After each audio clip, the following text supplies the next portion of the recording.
Welcome to Casual Friday. Hi, I'm Roxanne Richardson, and this is my weekly Casual Friday podcast. In this week's podcast, I have a couple of small announcements, and I have two finished objects to share with you. One of them has taken me about 2 years from start to finish. So let's get started. So the first announcement has to do with our local fiber festival, Shepherd's Harvest, which is happening this weekend at the Washington County Fairgrounds. So if you are in the Twin Cities area and you're planning on going to Shepherd's Harvest, I'll be at the Minnesota Knitters Guild table from 2 until 4:30 p.m. on Saturday. The Guild is there to explain to people what the purpose of the Guild is and how they can get involved, as well as kind of show some examples of knitted items that whoever is sitting at the table has brought with them. I will be bringing my breed study blanket and a few other things. So if you wanted to see those in person, you could do that, and you could stop by and say hi, and I'd love to see you. The other thing I wanted to do was just give you a brief update on sort of the heart health situation, because I did take the past couple of weeks off of doing a Casual Friday video because I'm sort of spending a lot of time doing research. I've been reading a lot of papers and studies, watching a lot of videos, looking at my raw data and my DNA to look at different factors that affect heart health, not just that has to do with the electrical side of things, but has to do with risks of atherosclerosis, that sort of thing. You know, there's a lot to unpack and figure out when it comes to that. So I'm getting on the road to understanding more about that. So I do anticipate that I will be doing Casual Fridays on a weekly basis going forward. And if and when I have any news to update you on, I will do that. I do appreciate all of the messages that were left to me, that were sent to me in various ways. I even got some cards and letters in the mail, so I really do appreciate that. It's a bit overwhelming to get that sort of a response, and I do appreciate it. At long last, I have finished my breed study blanket. So I'll show it to you more fully later in the segment, but I did finish it completely, all 30 breeds. They've all been sewn together and they have been labeled on the back. I kind of want to show you that process of creating the labels, because that was something that I spent a lot of time thinking about, and also asking you guys for ideas, particularly from people who are quilters, like what do they use to label the backs of their quilts. Now, this is not a woven fabric blanket, but I wanted some ideas. So I want to go to the overhead and show you what the issue was with the labels that I had, and then how I solved the problem, and then kind of show you on one of the labels how I actually created them and attached them. So the last step of making this blanket was creating labels that I could attach to the back of the blanket so that I could use that blanket as a reference textile, so that if I was going to be spinning with a wool, or thought I might want to spin with a breed in the future, that I would have these samples and they would be labeled and I'd know what they were. So originally I was thinking I was going to use some nice quilting cotton and embroider those. Several people suggested twill tape. I really wanted to use the embroidery feature on my sewing machine. I have this huge spool of really thin twill tape from making masks a few years back. That was going to be too thin. And then I had this twill tape right here that is 1 inch wide, and it's really thick and heavy duty. So this was going to be way wider than I wanted.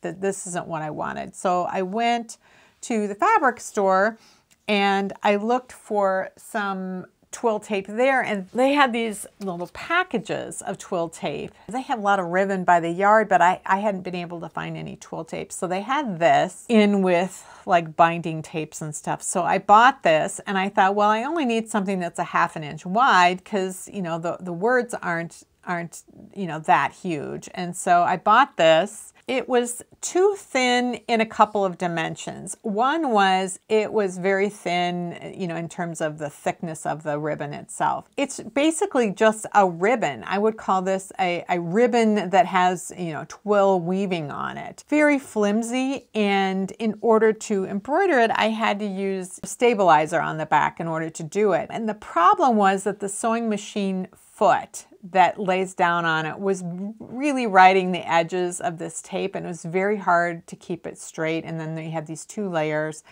and so frequently they were going kind of uphill, and it didn't really matter. It's the back of this blanket. I'm using it as a reference, and it kind of doesn't matter, but it was bugging me. I made a label for every single one. And I finally got to the end. I'm like, I'm just not happy with this. It isn't so much that the way that it looked as I wanted to know what a good way of doing this was for using it with my machine. Like what was the right approach to that? Because in the future, when I spin other breeds, I'm going to add more to the blanket, and I wasn't happy with this. But I did experiment with the wide twill tape that I had. And we have a typo here, just to see how it worked on here, and, you know, not needing any stabilizer. That was nice. So online, I was able to buy twill tape by the yard in something that was 3/4 of an inch wide. And this is it's thicker than that polyester, and this is like cotton twill tape. It's thicker than that polyester tape, but it's not as thick as this. I mean, this is like heavy duty, like for straps on something. So this actually worked out really well. And I was able to line up the sewing machine feet were inside the edges of the edge of the tape. And then there's a guideline on my sewing machine that I could keep this aligned with it really easily. When I had the narrower tape, it was just really hard to keep it straight, and it didn't work well at all. So this worked really well. I still have some left over, and so going forward when I make more squares, I'll know exactly what to do, how to do it, and how to get a good result. This is the sewing machine I bought myself for my birthday last year. It is a Janome 5300 QDC. So that stands for quilting, decor, and couture, I think. So you can use it for quilting or for making clothing. It has a lot of different stitch patterns. There's this card right here that has all of these different stitch patterns. I was mostly just interested in a couple of different kinds of buttonholes and all the standard sort of forwards, backwards, zigzag, and that kind of thing. But it does have this alphabet on here, and that was something that I thought was really interesting when I realized I wanted to make labels for this breed study. And I thought making them using these embroidered labels would be a really cool thing to be able to do. I want to redo this particular label because I had to embroider Iceland instead of Icelandic. So I have this little card mounted on the back of my sewing machine, and it shows in each of the different modes that the sewing machine has what the different stitch patterns I can use. So I'm interested in this alphabet. So I need to put my machine in mode 5. So it's showing 5 right there. And then I need to put into memory the numbers associated, the code number associated with each of those letters. So I'm going to remount this on here. So to do a capital I, it's 19. I hit memory, and then you can see the I right here. Now I want to do a little c, 39. Little e is 41. 37, 40. And then I had to do the IC part that I didn't do last time. So I've got the whole word, and if I want to just check my spelling, I can scroll back and see, yes, I've got the entire spelling correct.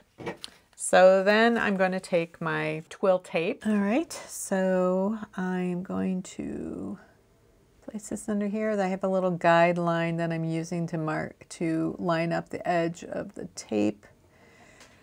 I push the down button so that the needle is engaged, and then I can push the start button.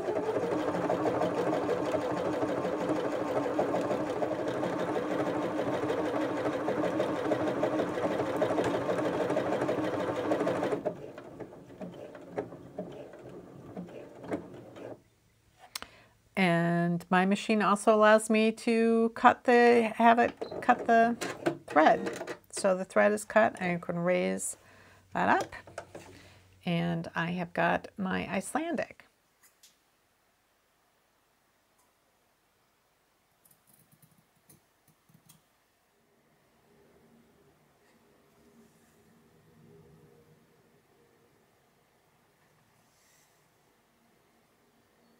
So here is the back of the blanket all finished. You can see all of the labels on it, and then I'll flip it over.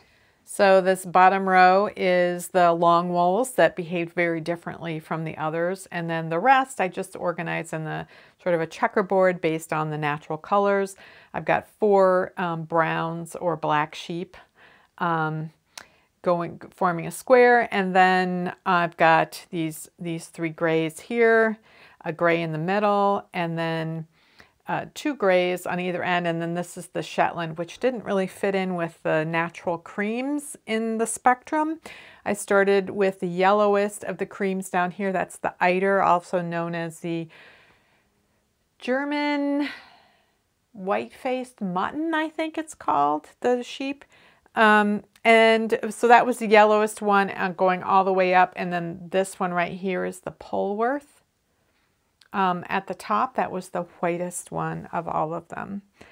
And so that's it. That's my breed study. It took me 2 years of spinning, and then taking breaks, and then knitting, and then gradually sewing up and doing all of the little bits and pieces.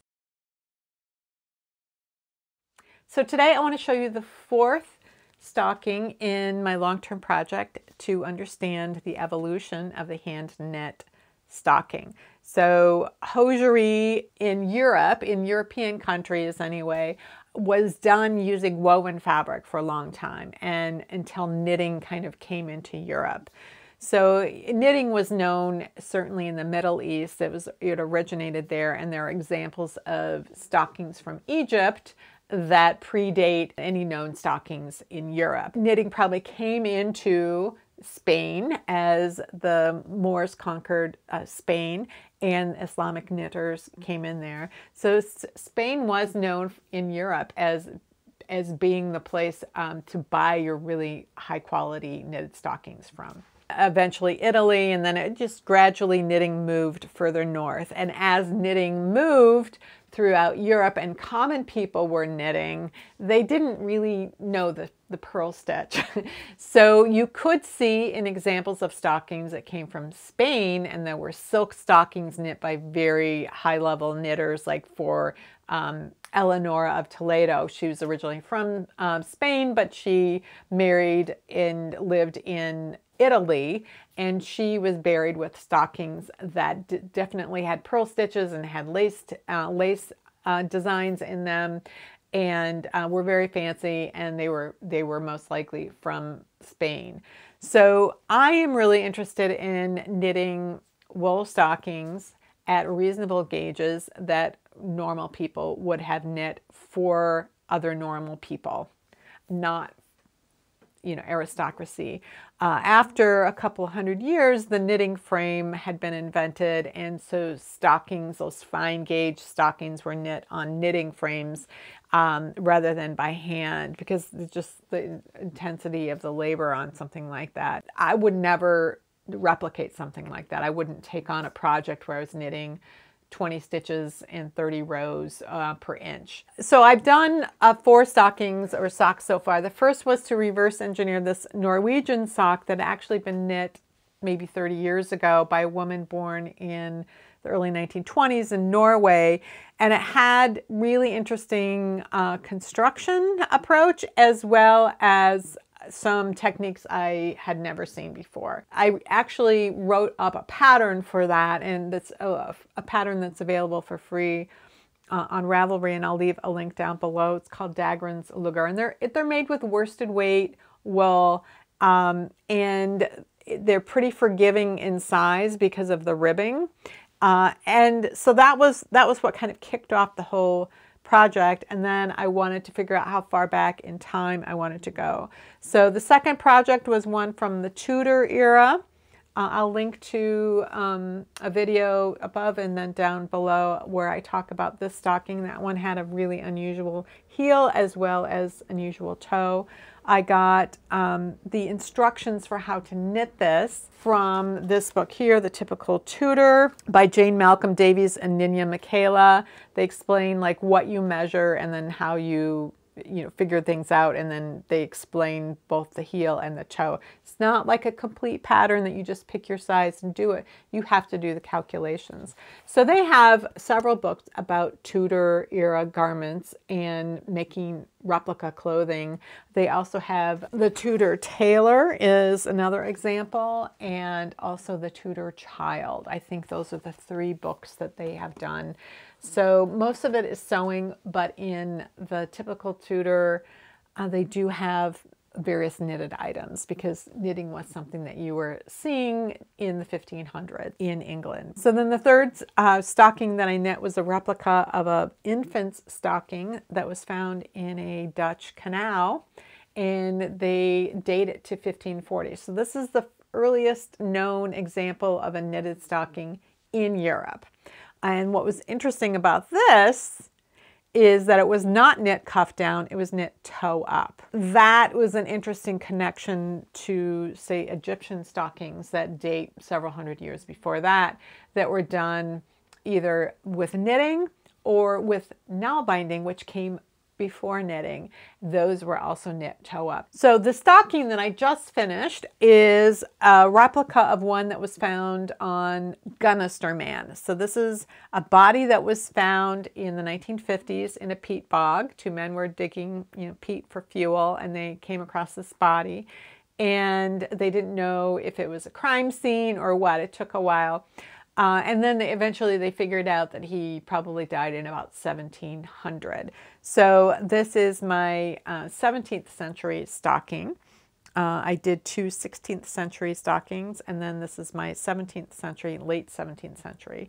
And what was interesting about this stocking is that the earlier stockings I knit did not use any purl stitches. The purl stitch was known, particularly in Spain, where all the really high-level knitters were. When the Moors conquered Spain, the Islamic knitters likely came up from Egypt, so they had the knitting skill already, and they could do purling and as well as knitting, and they could do fancier things. So that's where the aristocracy would get their silk stockings from initially, and then southern Italy. Gradually knitting moved north, but the common people weren't using the purl stitch at first. They were using garter stitch and stockinette, and that's what they had. So this one had a heel. It's kind of a short row heel. It's half of what we would consider a short row heel today, and it's done in garter stitch. By the time Gunnister Man came around, it was more, the purl stitch was more well known, and the placement of decreases or shaping in a stocking was put up the back, so both decreases or increases. Knit 2 together was the decrease of choice. They didn't typically use mirrored decreases. The other thing that I liked about this stocking was that it had what are called clocks. So in the times when woven stockings or hosiery made from woven fabric, they created these things called clocks on top of these kind of widened gussets that would occur toward the ankle, and they would do fancy embroidery. So in knitting, in silk stockings, they often did embroider them, but in something that was at a more reasonable gauge in wool, they used knit purl patterns. And so I had never knit a clock before, and I've been wanting to do that for years. And then I had to kind of figure out what kind of heel and foot to knit, and how to work the toe, because the original stockings, the original feet of the Gunnister man stockings were not there. He had repaired his stockings feet with on one foot with woven fabric, and in the other foot with a different stocking leg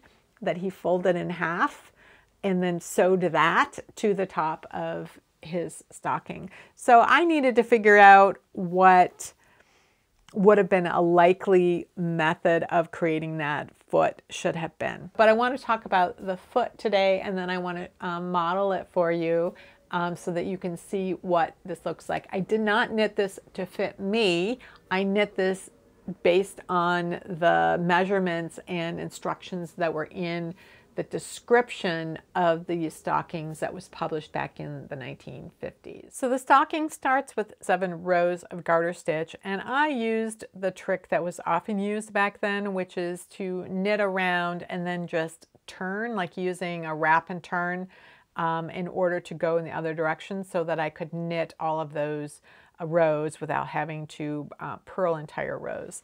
And then the back panel is established, so it was really common to have what was called a seam line down the back. Often it was just a single column of purls or garter stitch, sometimes 2, but this one had something a little bit fancier that I thought was really interesting, which is another reason I really liked it. So this comes up, this is the back of the knee, this comes up to the thigh, and then so we have shaping for the calf.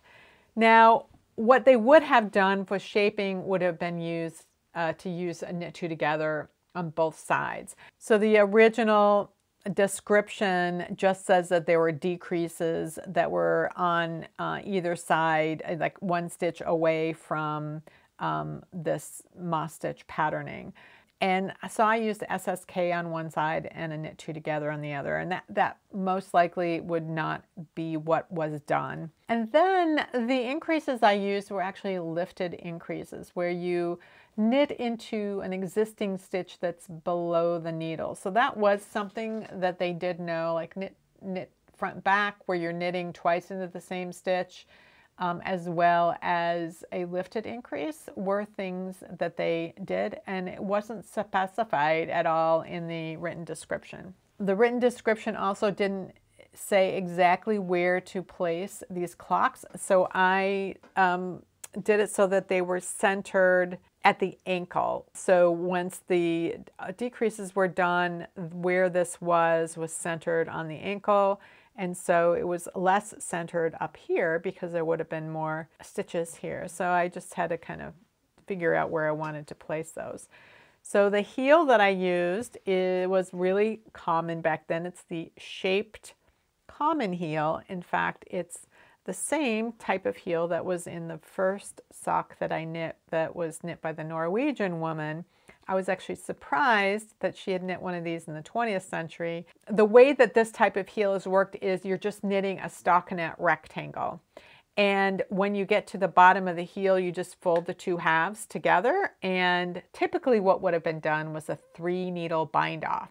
So that creates a little bit of a seam line. So that's what I chose to use for this heel.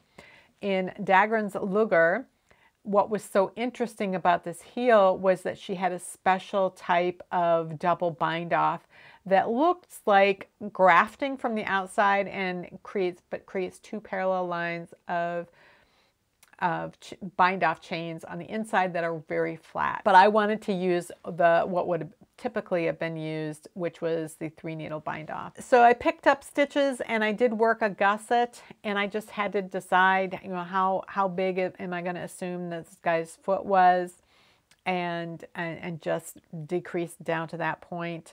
because there was no information at all, because the original foot didn't exist anymore. In order to explain what I did on the foot of this sock, I want to compare it to what I might do in a contemporary sock. So, you know, the heel is different, but both of these socks have a gusset. You can see this line of decreases here, and there's some decreases right here as well. So I want to show you what they look like on a contemporary sock and look at the toes and then compare that to what I did on Gunnister stocking. So when you are working with a heel flap and gusset construction, once the heel flap is finished, you have this kind of rectangle of fabric that's hanging from the ankle. The ankle stitches in the front have been on hold. So in order to start working in the round again, you pick up stitches along one side of the flap, then you can knit across the live stitches that have been on hold, and then you can pick up stitches along this side of the heel flap, and by then you're back to the bottom of the foot and you can work in the round. But typically the number of stitches that you have on the needles at this point is much larger than what you had around the ankle and what you're going to need for most of the foot.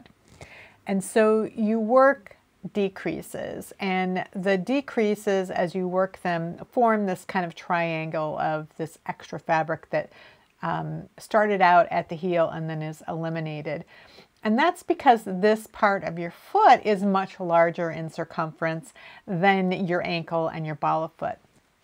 So this makes it fit your foot much more nicely. So in order to knit the gussets, we've got all of those instep stitches that are just worked as they were in stockinette. And then at the beginning of the sole, where you have all of the extra stitches, you're going to have a decrease that is going to the left. So that typically that would be an SSK or an SKP. So you have this left leaning decrease, and it creates this long line of knit stitches here that are just angled in that direction. So this is the SSK, but on this side of the heel, we are doing a decrease that leans this direction. So that's the knit two together. So as we get toward the end of all of the sole stitches, we work that knit two together, and that creates another line of stitches. So all of the decreases are worked in this same stitch. When you have two stitches and you work them together, one of them has to end up on top. So when you do a knit two together, the left one ends up on top. So when you're always working these two stitches together and that left one always ends up on top, you get this line of decreases here. And when you are doing the SSK, this one ends up on top. So when you're always doing that, the one on the right ends up on top every time, and that's how you get that line of decreases.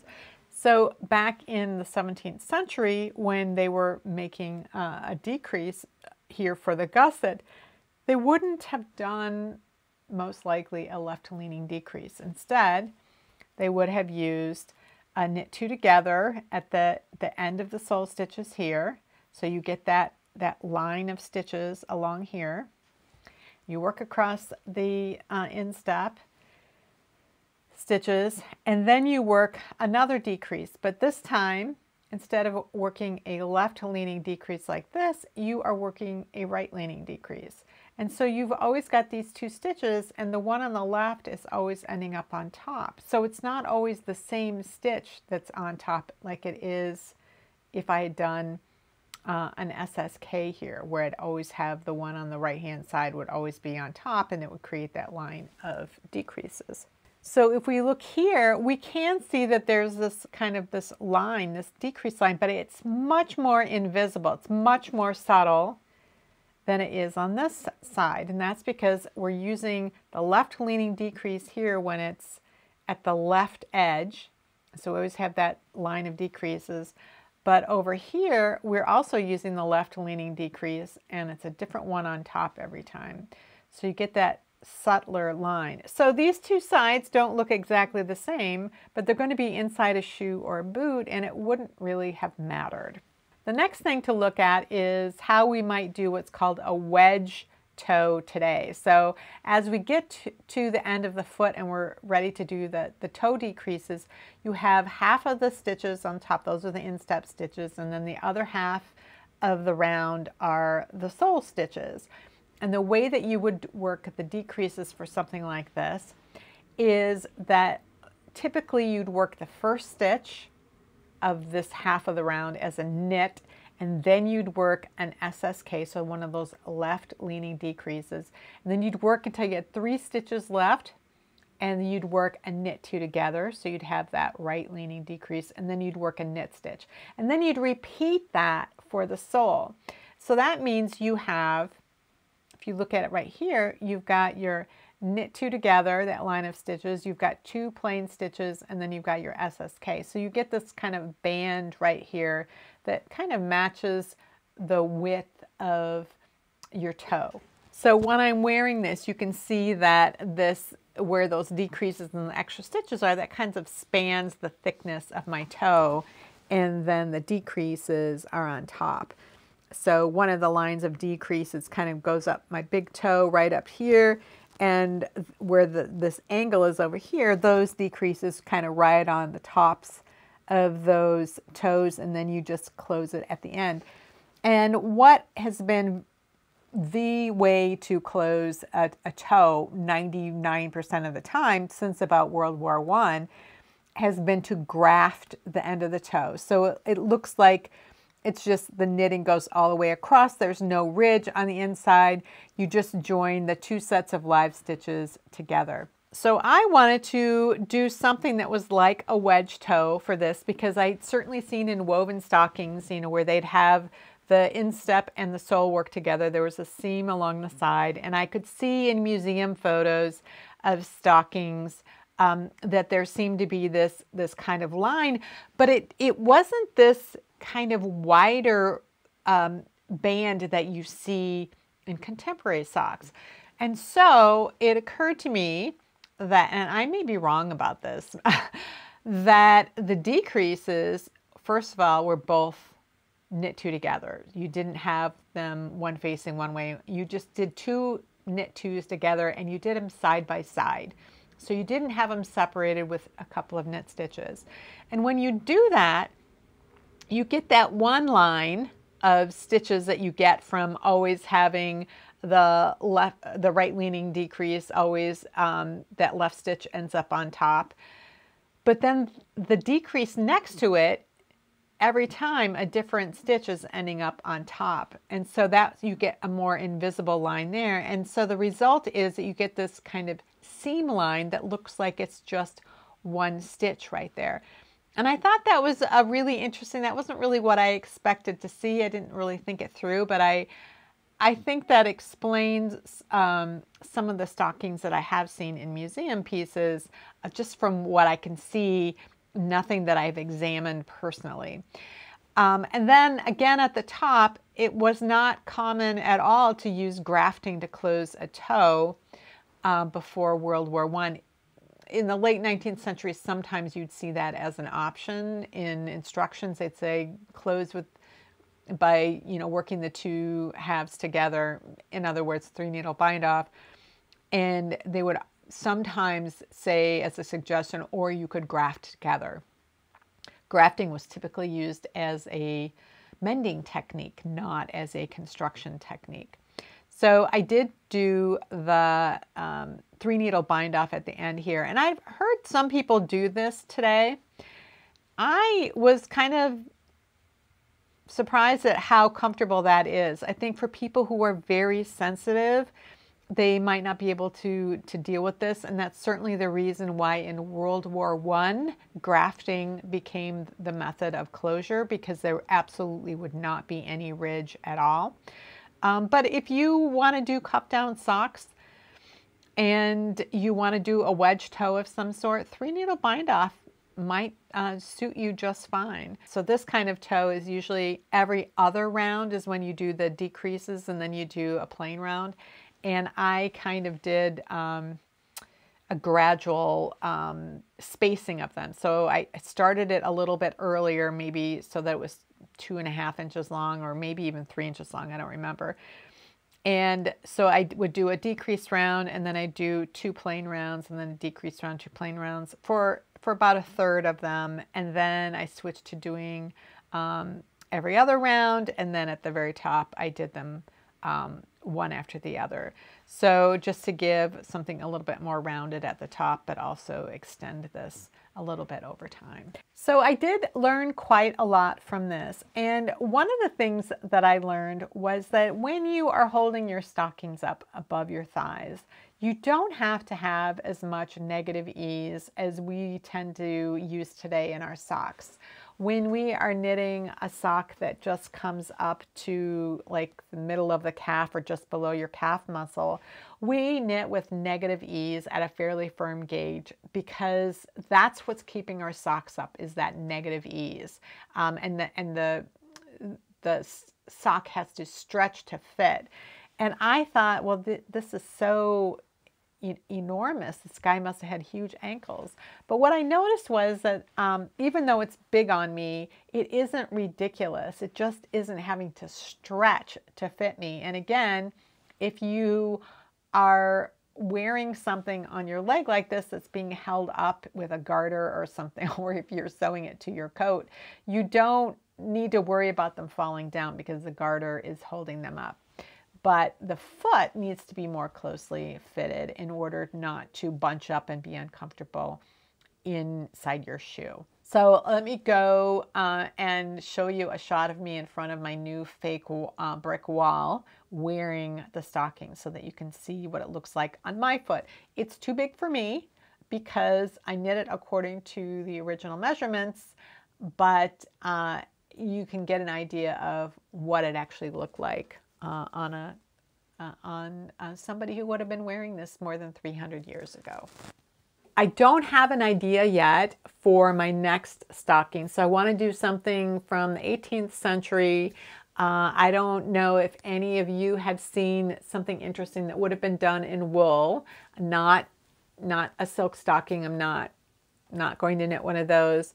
But if any of you have seen something interesting in a museum collection or elsewhere, that would be great.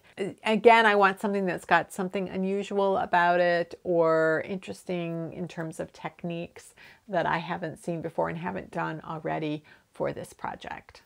Well, that's it for this week's Casual Friday. If you have any comments or questions about today's video or suggestions for videos you'd like to see in the future, you can leave those down in the comments below. Thanks for watching, and I'll see you next time.